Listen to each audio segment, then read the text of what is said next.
de Congreso. Vamos a hablar en la primera charla con dos amigos, uno de la vida y otro de hace poco tiempo, que son excelentes médicos. Yo voy a actuar como ponente y moderador de la mesa a la vez. Yo soy Pablo Barbosa, soy médico del Hospital Garrahan. Está conmigo Marcelo Andrade, que es pediatra, es ex pediatra del Hospital Garrahan y pediatra del Sant Joan de Deus en Barcelona. Y está Marcelo Kaufmann, que es un médico clínico neurólogo de adultos del Hospital Ramos Mejía. Bueno, nosotros vamos a hablar de las enfermedades sin diagnóstico, ¿no? De las EPOF sin diagnóstico. Yo voy a hacer primeramente unas consideraciones sobre las EPOF en general y cómo yo creo que se puede mejorar esta diferenciación de enfermedades sin diagnosticar de las enfermedades que no están clasificadas todavía. Luego le voy a pasar a Marcelo, que va a hablar sobre enfermedades que enmascaran otros diagnósticos, y finalmente Marcelo Kaufmann nos va a contar la problemática del adulto. Y luego vamos a hacer un tiempo de preguntas del público en general hacia nosotros, lo que le podamos aclarar. Bueno, damos comienzo. Alejandro, si me podés compartir la pantalla.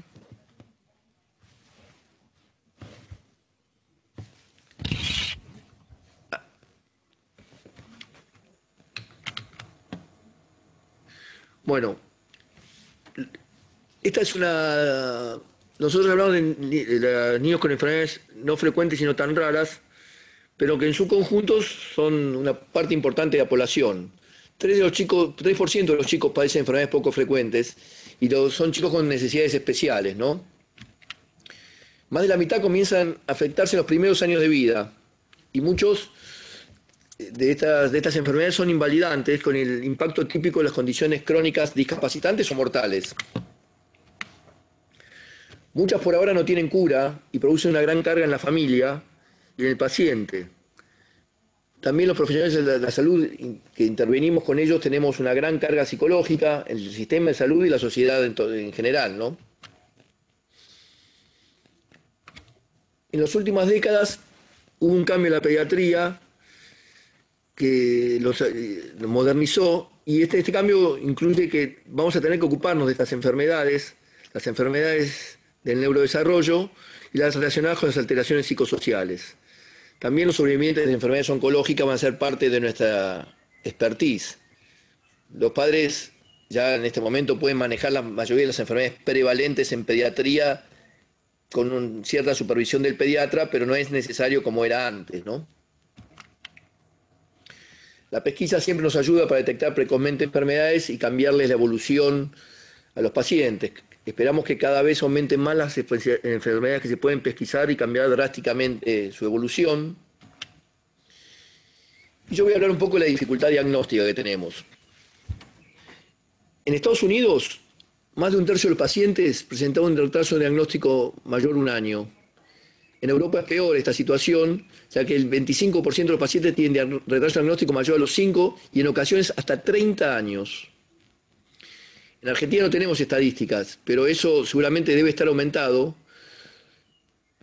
Y el otro problema que tenemos en Argentina, que en general la atención médica está muy parcializada y cada paciente entonces va haciendo lo que nosotros llamamos shopping médico, haciendo distintas consultas sin un hilo conductor, y cada consultor hace lo que le parece mejor o de acuerdo a su expertise, ¿no?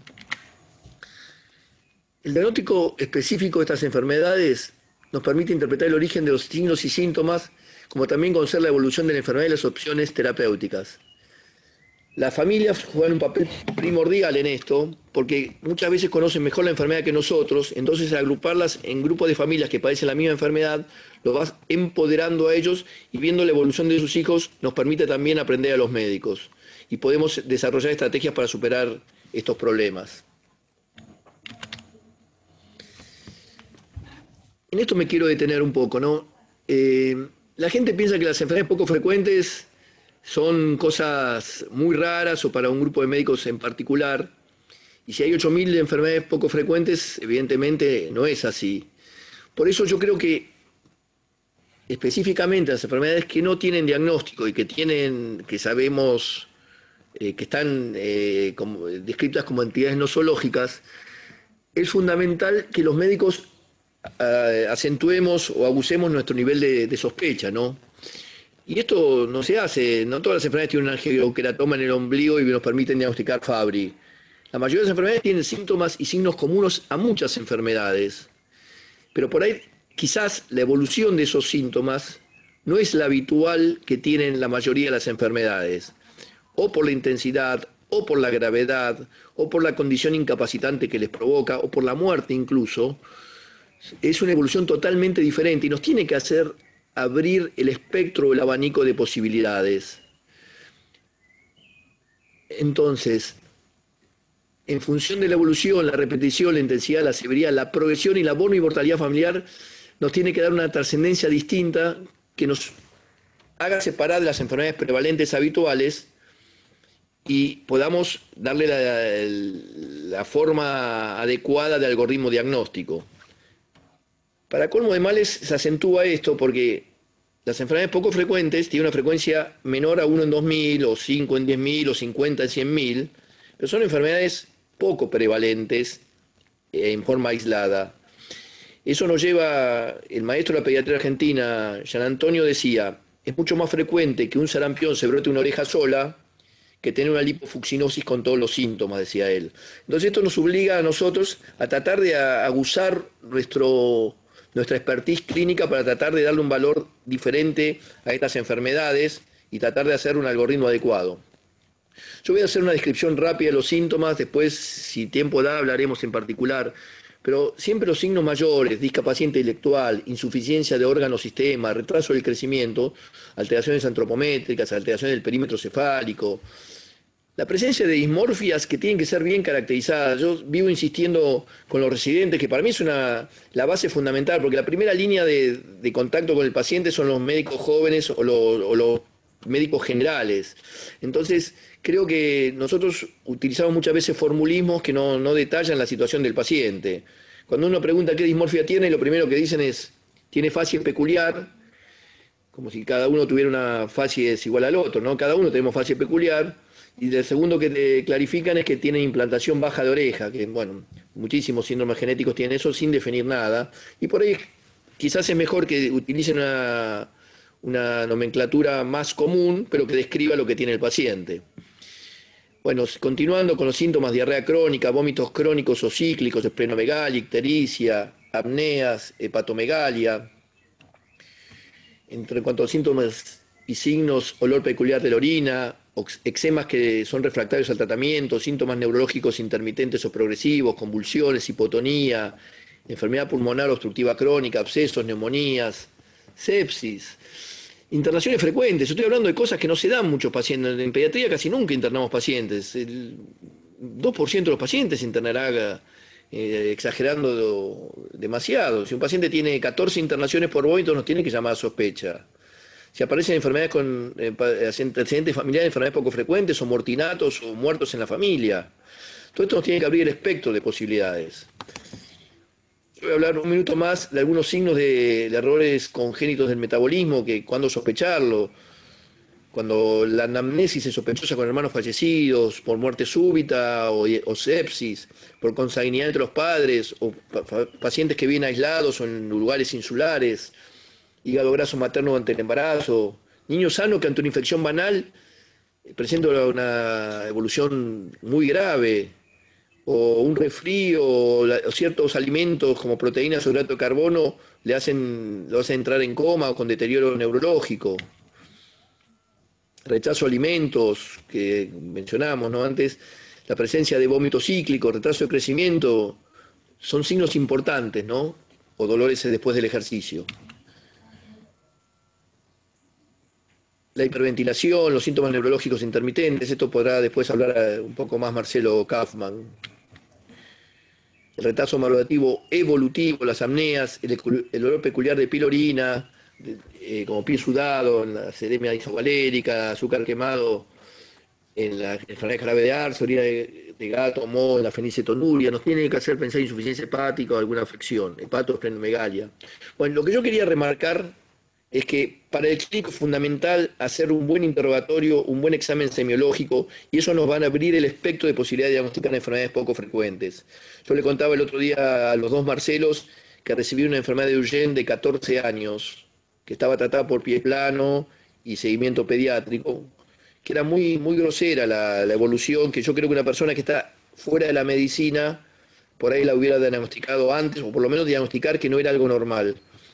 Lamentablemente los médicos queremos siempre hacer diagnósticos y ya lo que yo llamo, en vez de tener diagnósticos operativos, queremos hacer diagnósticos etiológicos con calzador. Pacientes que no cierran los tratamos de meter porque nos quedamos más tranquilos y cometemos estos errores. Por eso mi mayor mensaje sería tratar de abusar la expertise en el interrogatorio, el examen semiológico y ser abierto a revisar los diagnósticos. ¿No? Ojos nuevos para pacientes viejos nos puede ayudar a llegar más fácil al diagnóstico correcto de enfermedad poco frecuente.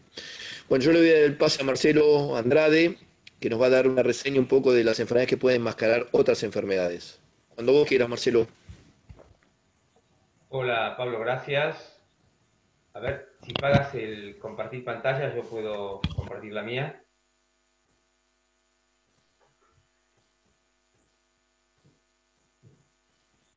A ver, a ver.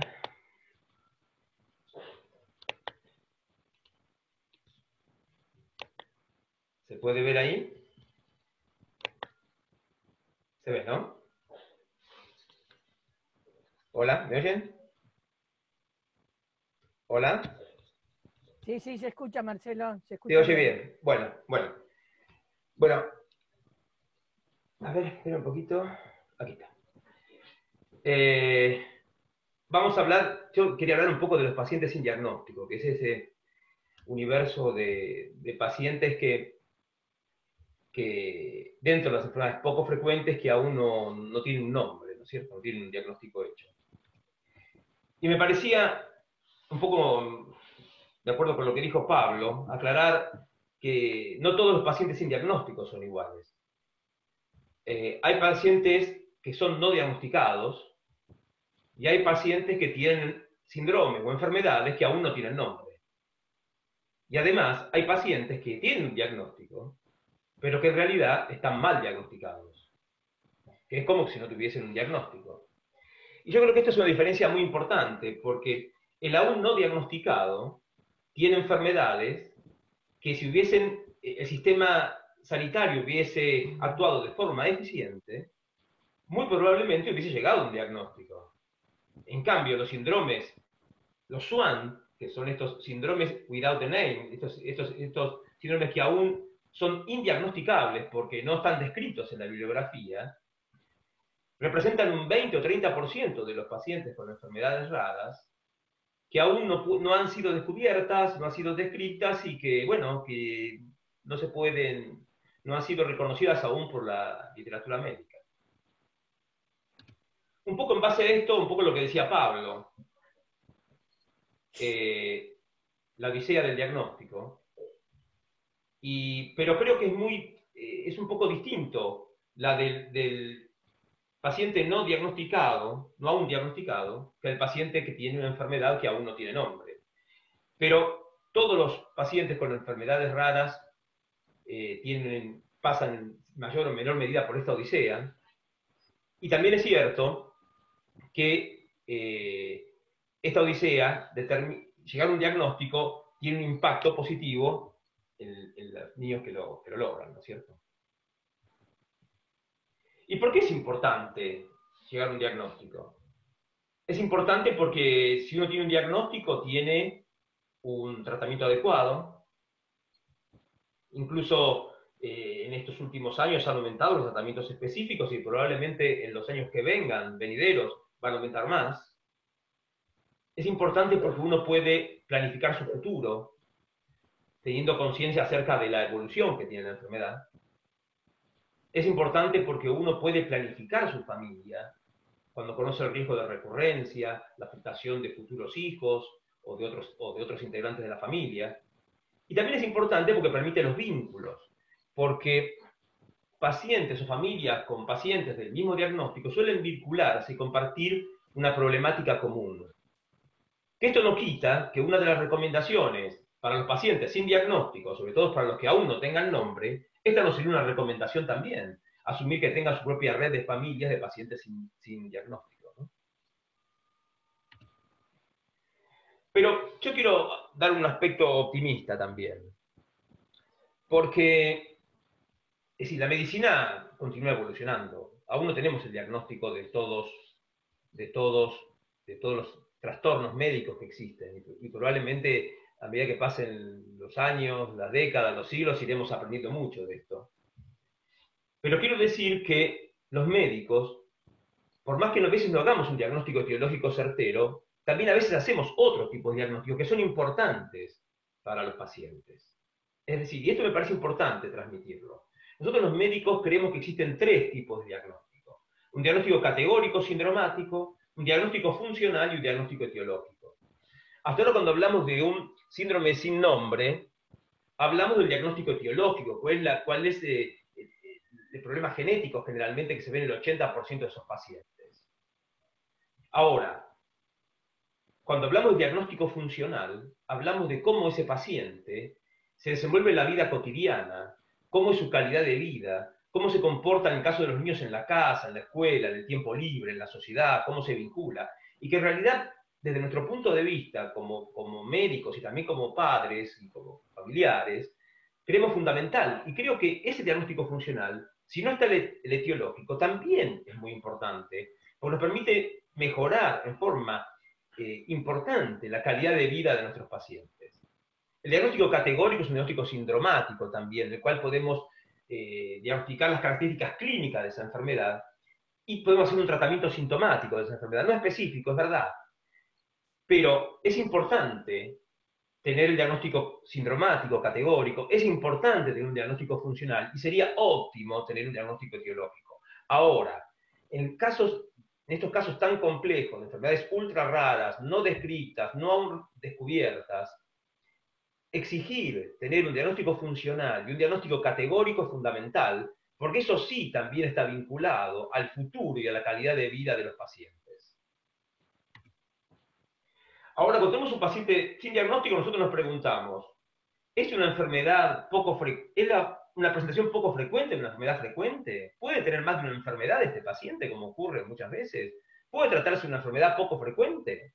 Y esto creo que es una pregunta importante en base a lo que decía Pablo, porque el proceso diagnóstico que hacemos los médicos tiene múltiples etapas que van desde las experiencias del paciente y su familia hasta todo esta función médica que incluye el examen físico, el interrogatorio, los estudios de evaluaciones médicas solicitados, las consultas solicitadas a especialistas, y a partir de esta actitud del médico general, el médico clínico generalmente, elabora una estrategia diagnóstica y establece la información, junta la información recogida y establece una presunción diagnóstica, ¿no?, en base a la información que pudo integrar. De aquí, en base a esto, sabemos que hay errores diagnósticos que dependen de la enfermedad. Es decir, no es lo mismo diagnosticar, hay enfermedades que son tramposas, eso lo sabemos. Y podríamos decir, siempre los médicos supimos, de la época de antaño, que había enfermedades que eran simuladoras y que siempre debiéramos considerar en su tiempo, que eran como el lupus, la tuberculosis, los distintos tipos de tumores, la sífilis, se puede manifestar de muchas maneras y pueden confundirse en su presentación, y ante un paciente con síntomas no muy claros y confusos, debiéramos haberla pensado. Eso fue histórico en la medicina.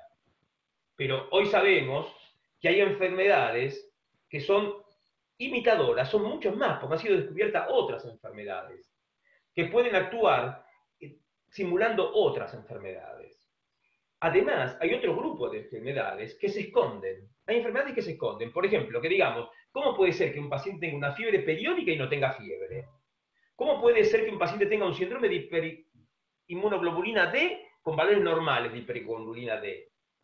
¿Cómo puede ser que tenga, ahí, por ejemplo, dice, una sífilis congénita con el único síntoma de hepatitis o un lupus con la única afectación como corea? Entonces son formas poco frecuentes de presentación de una enfermedad rara que hace muy difícil el diagnóstico. Esas llamamos enfermedades camaleones porque se van ocultando. Y por último, están los SWAN, lo que llamamos las enfermedades unicornio, que son estas enfermedades que son descubiertas al hacerse estudios genéticos o al buscar correlación entre genotipo y fenotipo. Genotipo entendemos como la marca genética, el fenotipo como la manifestación clínica del paciente.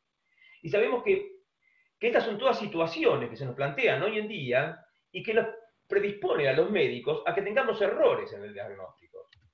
Por suerte, estos nuevos imitadores, que antes, como decíamos, eran el lupus, la tuberculosis, la sífilis, los tumores, hoy se sumaron otra lista de enfermedades que los médicos sabemos que tenemos que ir a buscar cuando no sabemos qué tiene este paciente. La voy a nombrar rápidamente para que muchos de la gente que no es médica no comprenderá, otros conocerán alguna y otras no, pero los síndromes autoinflamatorios, los eczemas y las urticarias crónicas, los distintos tipos de inmunodeficiencias, las distintas variaciones de enfermedades mitocondriales, los errores del metabolismo, como decía Pablo, la vasculitis, las enfermedades autoinmunes e inmunomediadas, las neuropatías familiares de distinto tipo, los síndromes hemofagocíticos familiares, los trastornos autonómicos estructurales y los distintos tipos de enfermedades inflamatorias intestinales no clásicas, son simuladores, son cuadros que debemos plantearnos frecuentemente y muchas veces sorpresivamente lo descubrimos en un paciente que no tiene un diagnóstico. Ahora, también hay factores del paciente que predisponen a los errores diagnósticos. Por ejemplo, como decía Pablo, la falta de un médico de cabecera. El médico de cabecera es quien conoce al paciente, conoce la familia, conoce la evolución. Esto que decíamos, el diagnóstico de enfermedades raras no suele ser un diagnóstico transversal en el día. Son pacientes muy complejos en el cual la estrategia diagnóstica debe basarse en un diagnóstico longitudinal, es decir, cuando el médico tiene un vínculo antiguo con la familia, en el tiempo, permite ver los cambios, permite ver las evoluciones, permite investigar, permite estudiar, permite descubrir. Y eso me parece que es fundamental como puntapié inicial para comenzar a desentrañar esta situación de la enfermedad sin diagnóstico. A veces la escasa colaboración de las familias, que puede ser no intencional, sino porque no sabe cómo vincularse con el sistema médico y puede dejerarquizar síntomas, dejerarquizar hablar con poca claridad, o tener una actitud, una conducta que no suma a que puedan favorecerse el diagnóstico por parte del sistema médico. Las experiencias médicas, el prejuicio previo que tiene con las experiencias malas que ha tenido con el sistema de salud pueden influir también. También puede influir todo este impacto negativo que determina la enfermedad en los pacientes, sus familias. Cuando hablo de su familia, los distintos aspectos del psicosocial de la familia. Y también de las capacidades que tiene tanto el médico como la familia para formar un equipo de trabajo. Porque esto se soluciona en equipo, no se soluciona solamente por parte del médico o por parte de la familia. Como decía Pablo, en enfermedades poco frecuentes, enfermedades raras, las familias saben más que los médicos de ese caso puntual. Y los médicos eso tenemos que asumirlo. Y por eso es importante que sean parte de nuestro equipo que va a trabajar en desentrañar el diagnóstico y en colaborar con el tratamiento. A su vez, hay un prejuicio por parte de los médicos, que los pacientes sin diagnóstico muchas veces suelen ser percibidos como problemáticos y crean un sesgo del diagnóstico clínico, de la evaluación clínica. De nuevo, la importancia del médico cabecera. Nos conoce, nos sigue, nos cuida, actúa en beneficio del paciente y su familia. Y también es el que va a decidir en forma adecuada cuándo se deriva, porque eso es muy importante. Porque lo importante aquí es que el médico de cabecera, en base a la información que recoja, pueda plantearse si puede ser o no una enfermedad poco frecuente. A su vez, el médico de cabecera, a veces uno es rígido como médico y dice, no, esta enfermedad es así, o esta enfermedad nunca es así. Bueno, ese siempre o nunca en medicina sabemos que no existe. Además hay sesgo de autoridad por parte del médico, es decir, si lo dijo un médico importante, seguro que tiene razón y el diagnóstico es este. O a sesgo de confirmación, cuando nosotros pensamos también que el paciente lo que tiene es tal enfermedad y descartamos toda la información que nos lleve a otro diagnóstico, o que nos niegue esa enfermedad. O un sesgo de correspondencia, cuando es normal que por nuestra inseguridad, nosotros, en vez de ver un paciente que tiene una alta taquicardia, digamos tiene una leve taquicardia, por ejemplo. O un sesgo afectivo, en el cual queremos que este paciente y su familia no tenga nada, y es un sesgo de pensamiento benigno o maligno, ¿no? Todo esto sumado a la falta de tiempo que tenemos los médicos para las consultas con los pacientes, que es un tema no menor, no menor. Entonces puse este slide porque a la medicina nos enseña, si uno oye galopar, tiene que pensar que son caballos. Eso es la enseñanza médica. Pero, por enfermedades raras, la respuesta sería sí, pero las cebras también existen. Ahora, ¿alguno de nosotros ha visto un unicornio galopar? Entonces, estos serían un poco los pacientes sin una enfermedad diagnosticada, ¿no? Un paciente sin una enfermedad sin nombre aún, ¿no es cierto? Es decir, los caballos son los más frecuentes, pero las cebras existen. Y los unicornios también. Hay limitaciones de las pruebas diagnósticas también. Y aquí esto es algo que lo vemos muy frecuente. Nosotros, yo en nuestro trabajo cotidiano lo veo muy frecuentemente. Que es lo siguiente. Los médicos y la gente muchas veces suelen dar más importancia a un estudio diagnóstico que al interrogatorio y al examen físico. Y eso me parece que es muy importante. Lo que yo quiero remarcar aquí, que para un diagnóstico nosotros los médicos pensamos en probabilidad. Un estudio positivo o negativo, lo único que hace es variar la probabilidad, pero no anula ni afirma un diagnóstico muchas veces. Salvo unas pruebas que son gold estándar específicas, pero muchas veces las pruebas no invalidan un diagnóstico y muchas veces no lo certifican. Por ejemplo, el 30% de los síndromes QT prolongado tiene un electrocardiograma sin el QT prolongado.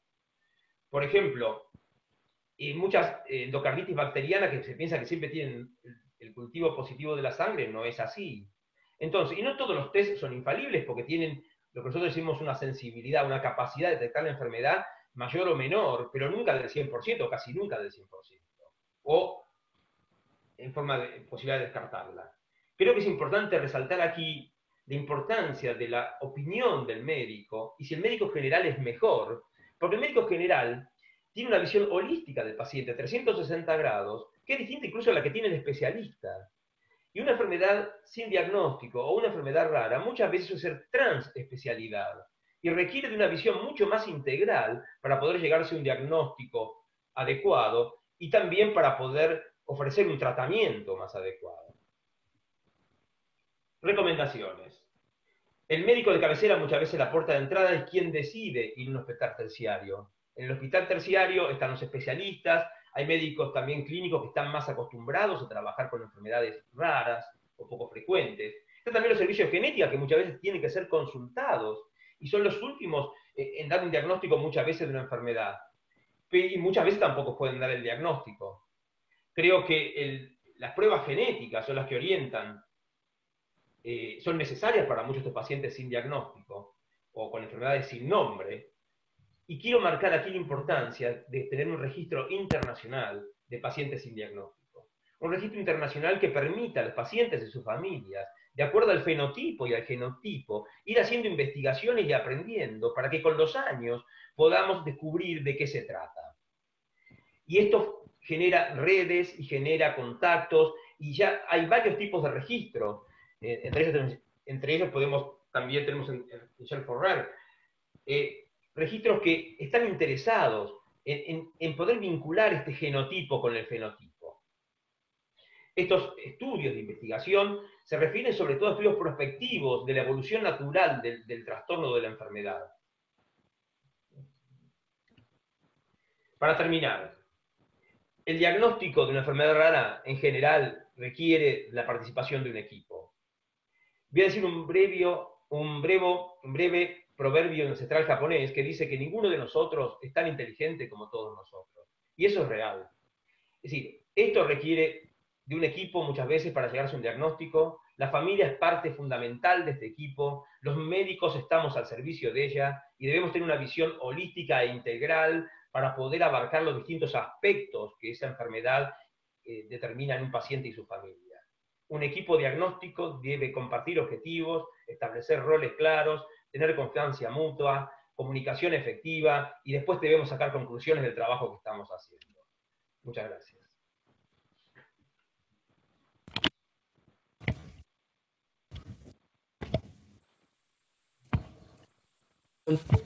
Muchas gracias.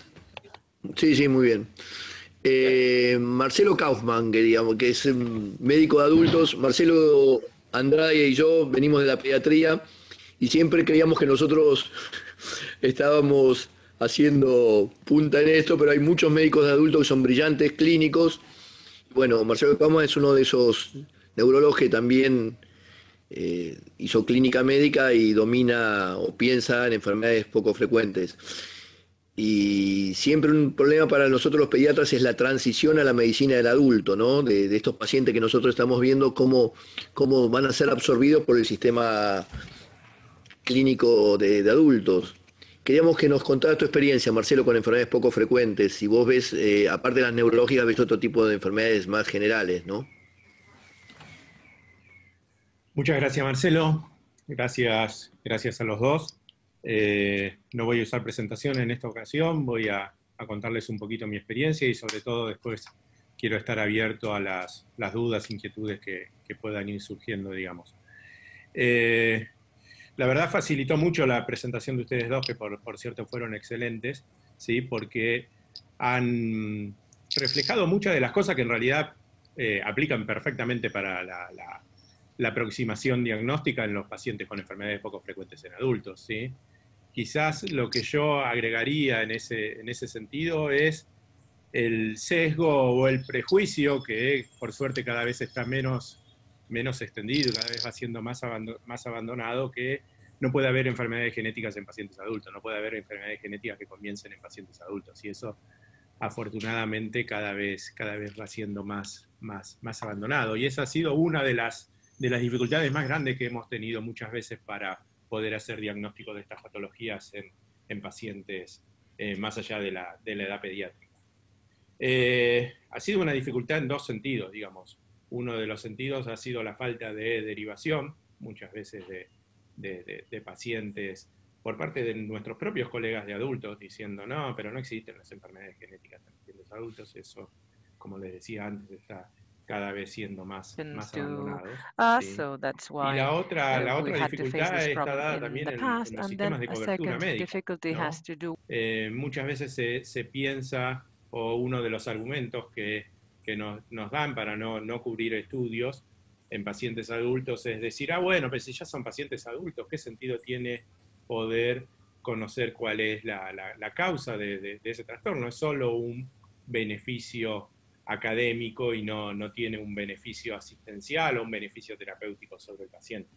Y eso también es un error, digamos, porque estas son enfermedades progresivas y al ser enfermedades progresivas muchas veces perdemos oportunidades de tratamiento, ¿sí? Y perdemos oportunidades de modificar el pronóstico. No sí como muchos podemos imaginar, poder volver atrás algunos de los déficits que se han ido acumulando, sí poder evitar que se vayan acumulando otros déficits merced a poder realizar un tratamiento, ¿sí? A poder realizar un diagnóstico, que es lo que nos lleva a un tratamiento.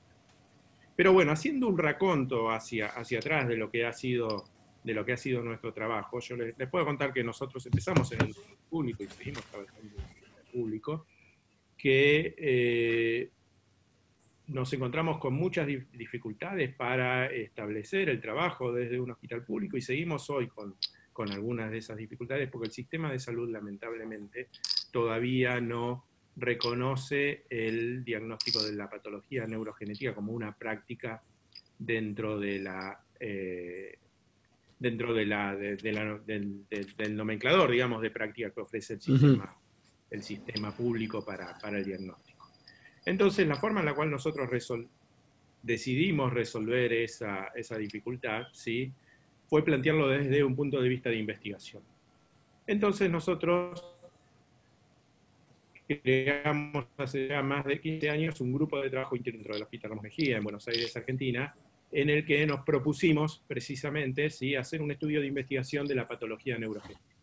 Un estudio de investigación tanto desde el punto de vista del desarrollo de pruebas diagnósticas moleculares, como desde el seguimiento y atención de estos pacientes, ¿sí? Entonces eso nos permitió establecernos como un grupo interdisciplinario, como un grupo de referencia en el campo, en la patología neurogenética, pero nos obligó también a poder contar con los recursos y a no tener un flujo de fondos permanente, como podría ser si fuera un servicio dentro del nomenclador, como les decía, de las prácticas diagnósticas del gobierno de la ciudad.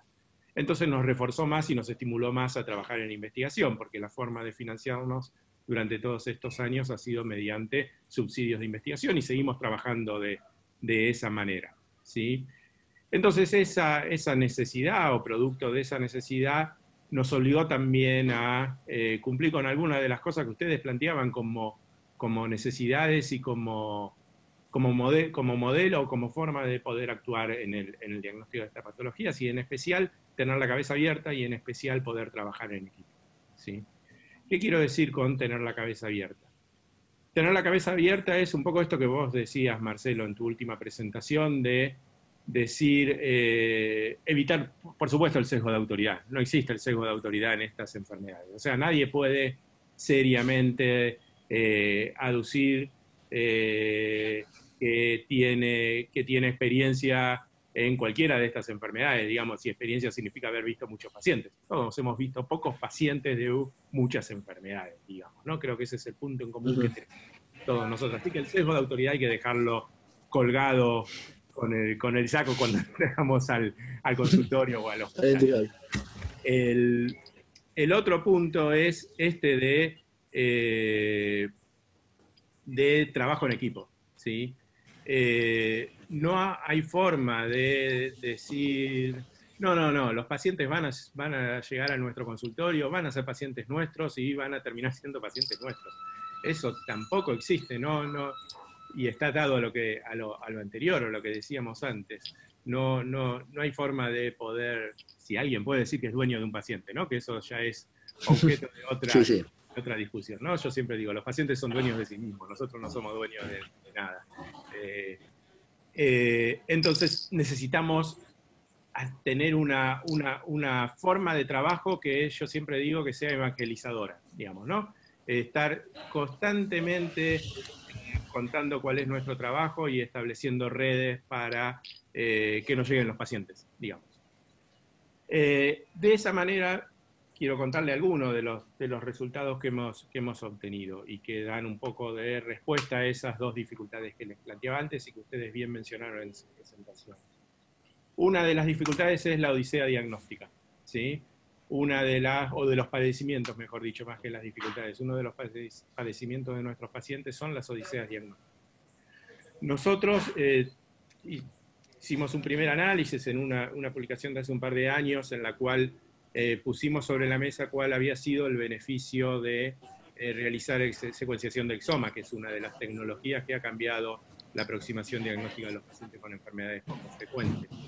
Y lo analizamos desde dos puntos de vista.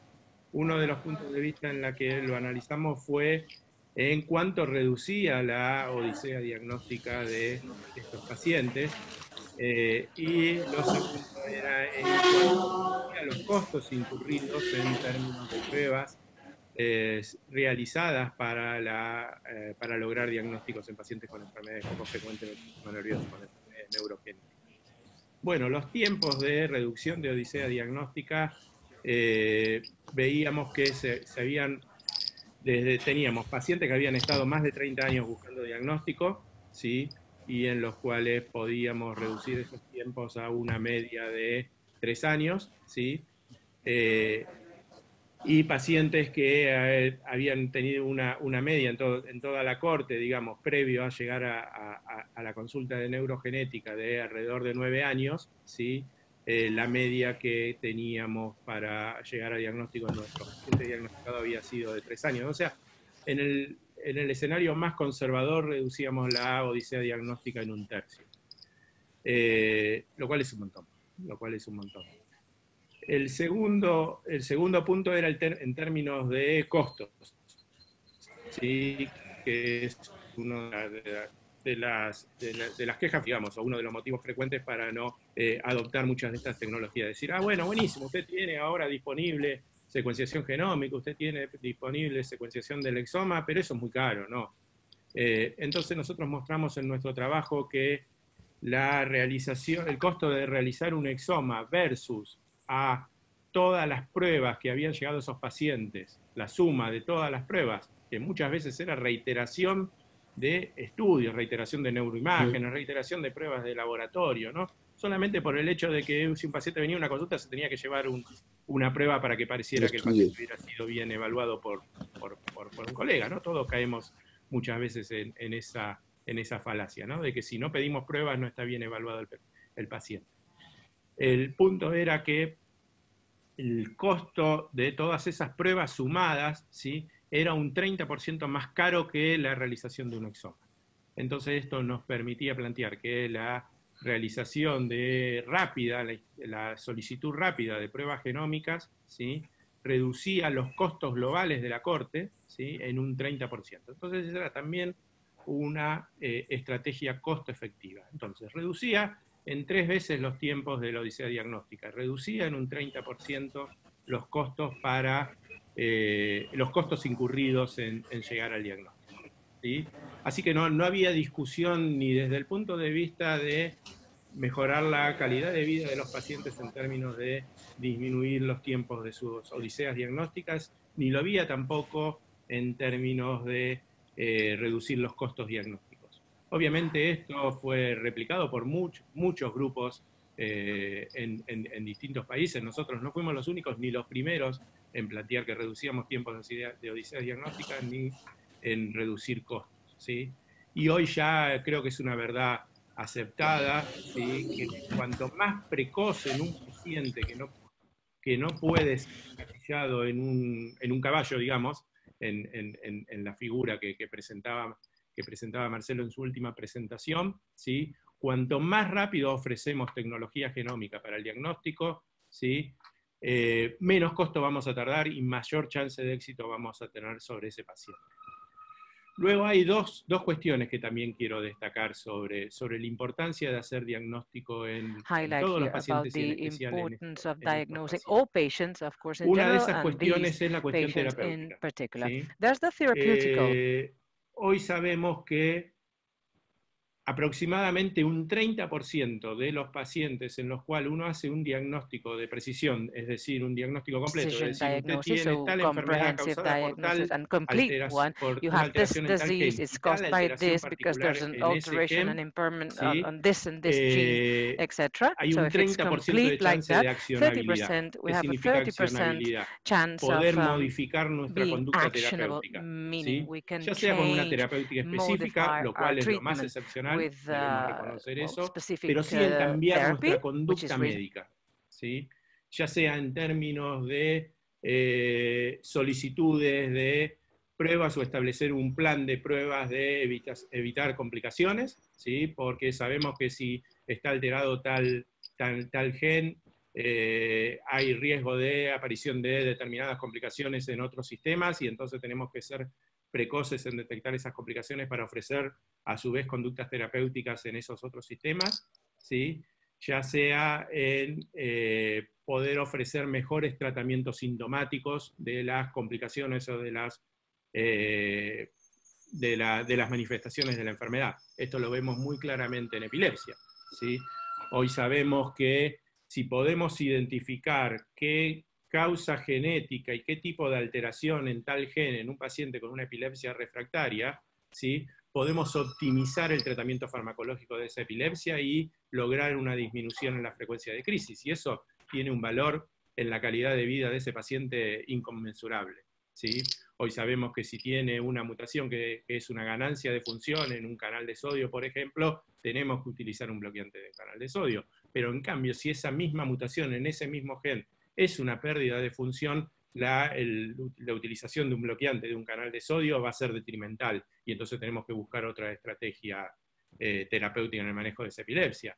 Hoy sabemos que si un paciente tiene una alteración en alguno de los genes de la cadena respiratoria, no tenemos que utilizar ácido valproico porque podemos prevenir complicaciones que pueden ser mortales. En fin, hay una serie de medidas que tomamos y que forman parte de nuestro acto médico en el seguimiento y en el acompañamiento de estos pacientes que exceden huge lo que es impact on solamente the el imaginario de, treatments, bueno, si diagnosis and encuentro treatment la of the patient alteración en tal gen, voy a tener un and tratamiento their lifestyle. específico, que lo It's not existe just también eso, ¿sí? about a Pero es la excepción. specific treatment Entonces, if you globalmente find the tenemos ese specific alteration in 30% that de gene, but cambio en nuestras that's why conductas we terapéuticas, have en a accionabilidad, 30% change, lo cual ha ido creciendo a lo 30% largo de los años. ¿Sí? 30% Cuando nosotros better hicimos nuestro action, primer and that corte en ese trabajo que les contaba, esa tasa estaba en un 10%.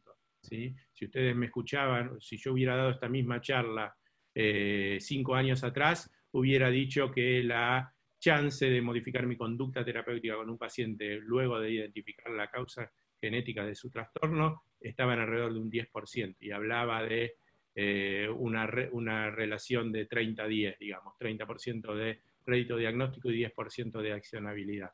Bueno, hoy esa relación 30-10 hoy la diría 50-30. ¿Sí? Hoy globalmente el rédito diagnóstico de la utilización de herramientas de tecnología genómica en los pacientes con enfermedades poco frecuentes del sistema nervioso es de un 50%, se acerca a un 50%, es decir, 2 veces al final del camino logramos saber cuál es la causa genética de su trastorno, ¿sí? Y la accionabilidad es de un 30%.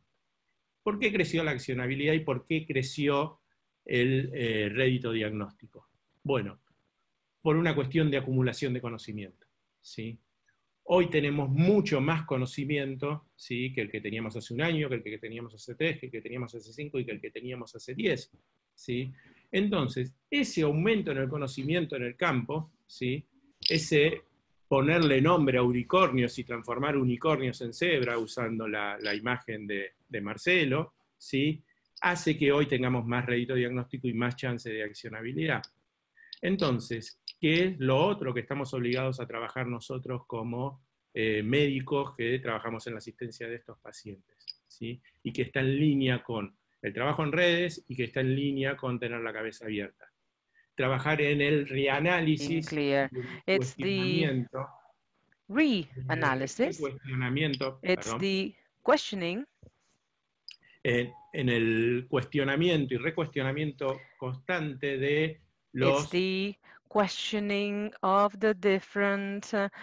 Eso es lo que se llama hacer reanálisis de estudios realizados previamente. ¿Sí?